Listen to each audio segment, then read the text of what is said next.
তুমি বিহনে শূন্য জীবন আমার আর ভালো লাগে না। ও আমার সুলতান, তুমি কেন আমারে বুঝলা? স্যার কি করেন? এই তো কবিতা লিখতেছিলাম। কারের কবিতা লিখতেছেন? আমার সুলতান নাই। আপনি সুলতানা মানে? তাহলে আমি কেডা? তুমি তো লতিফের সুলতান। তাইলে আপনার সুলতানের লগে আমার দেখা করাই দিন। না না, তোমার দেখা করানো যাবে না। তুমি তারে বদ পরামর্শ দিয়ে দিবা, তারপর ও আমার সাথে আর কথা কইব। স্যার আপনি এটা কইতে পারলেন? আপনার কথায় কষ্ট আমার বুকটা ঠাস ঠাস করতেছে।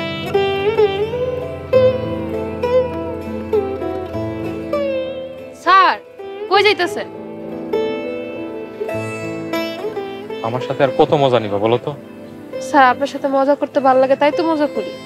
মানুষের সম্মান দিতে শিখো। স্যার আপনারা তো আমি অনেক সম্মান করি তাই তো মজা করি। না, আমার আর সম্মান করার দরকার নাই, আমার সাথে মজাও করবা না। আসি।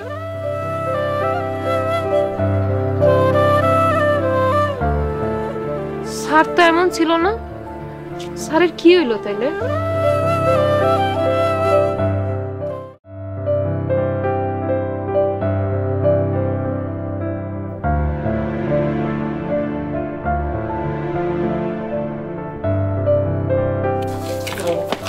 কি তাদের কই দিতে? মোড়লের বাড়িতে গেছিলাম জমি চাইতে। মোড়ল কি কইছে? জমি দিব? মোড়ল আমার লাথি মারতে চাইছিল। এবার বুঝছো, মোড়লরা কোনোদিনও তোমার জমি দিব না। আমিও বলে আইছি জমি না দিলে আমি মামলা করব। মামলা করবা? করো, আমার কাছে কিন্তু ভালো উকিল আছে। আচ্ছা তাহলে আমার উকিলের কাছে নিয়ে চলেন। আচ্ছা ঠিক আছে, নিয়ে যাবো, কিন্তু মাঝ রাস্তায় পালাই যেতে পারবা না। আমিও ঘাউড়া পোলা ভাই, হয় মোড়লরে মারুম। অগত কোনো সারা শব্দ নাই। হায় রে, মানুষ অল্প শোকে কাতর আর অধিক শোকে পাথর। বড় মোড়ল সাহেব, ওই যে মোড়ল সাহেব আইতাছে। আসসালামু আলাইকুম জেঠা। ওয়ালাইকুম আসসালাম। ভাইজান বাড়িতে চলো।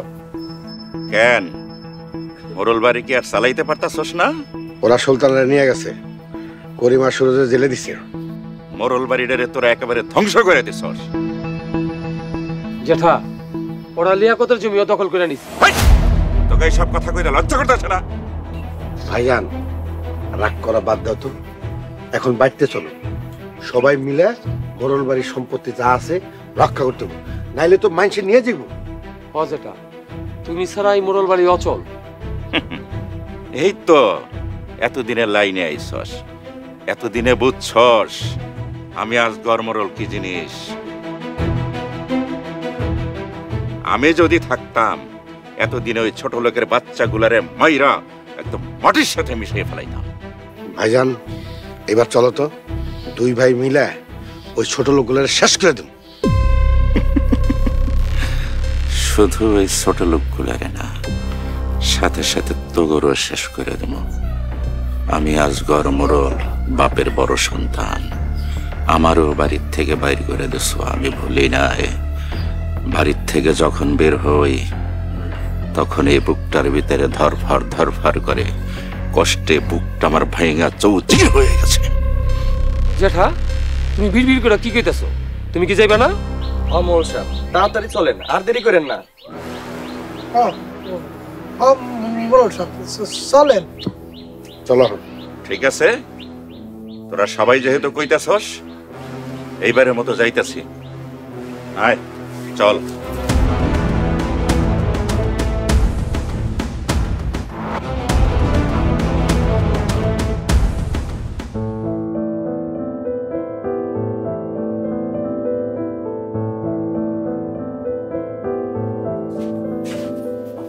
তুমি কার অনুমতি নিয়ে এই বাড়িতে কাপড় নিতে এসো? হ্যাঁ, আমার কাপড় আমি নিব, আমি কার অনুমতি লাগবো আমার?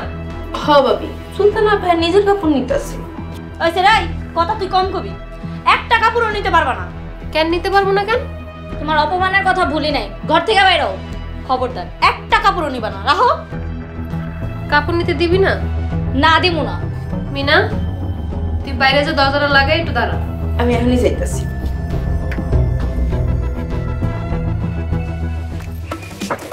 দিবা না না? দিবা না না?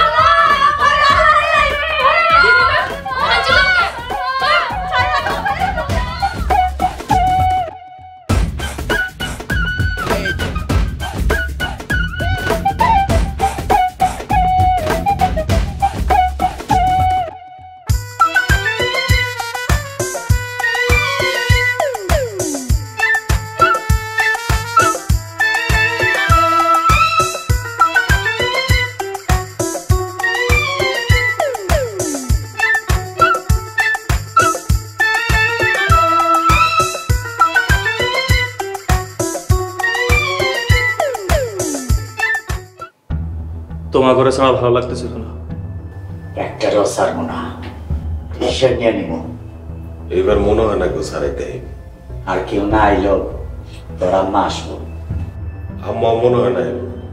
যদি তোর আম্মা না আসে ডিসিশন নিয়ে আর একটা বিয়া করে ফেলাম। আব্বা এই সমস্ত কথা কইও না তো, দেখা যাক কি হয়। আমার একটা বারের লাগে কেউ দেখতে আইলো না। এবার যদি কেউ না হয় জেলে সাক্ষী দিব, সব দোষ আসনুল্লাহ মোরলের। আব্বারে দৌড়া দিবি? তোর বাপের কথাই তো মারামারি করে ধরা খেয়েছি। আম্মা ঠিকই কইতো, মোরল কথায় যত কাম করছি ততবারই বিপদে পড়ছি। মোরলের কথায় আর কাজ করুন না, একবার ছাড়া পাইলে দেখায় দিব করিম মোরল কি জিনিস।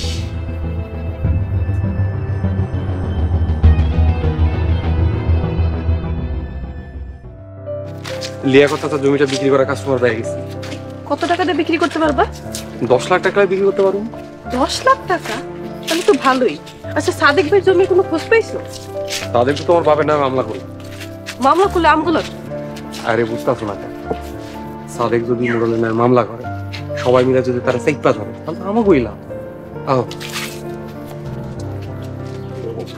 আয় দাঁড়া, কি করবেন কোন? যা খাবার হ্যালো, ততদিন শেষ। ভয় দেয়াইতেছে? আল্লাহ ছাড়া কাউরে ভয় পাই না, জানেন না? আমি আবার সাহসী ও তেজি লোকদের সাথে লড়াই করতে পছন্দ করি। ভীতু ভীতু আমার একদম পছন্দ না। এত সাহস? তাইলে এরকম ভিতর মতো লেজগুটা পালাইছিলেন কেন? রিমা, তোর জামাইটা ঠিক করে কথা কইতো ক। আমার জামাই ঠিক আছে ভাইয়া, তোমরা ঠিক করে কথা কও। এইবার তো গো এমন ঠিক করুম জীবনের লাগে সোজা হয়ে যাবে। ঠিক আছে শ্বশুর আব্বা, আমরাও প্রস্তুত আছি। কখন কোথায় কেমনে লড়াই করবেন জানায়।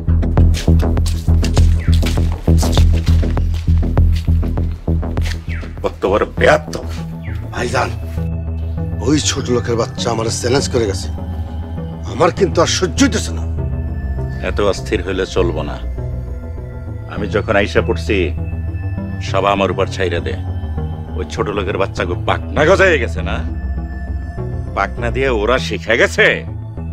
পাকনা আমি ভাইঙ্গা গুড়া গুড়া কইরা ফু দিয়া বাতাসের সাথে উড়াই দেবো।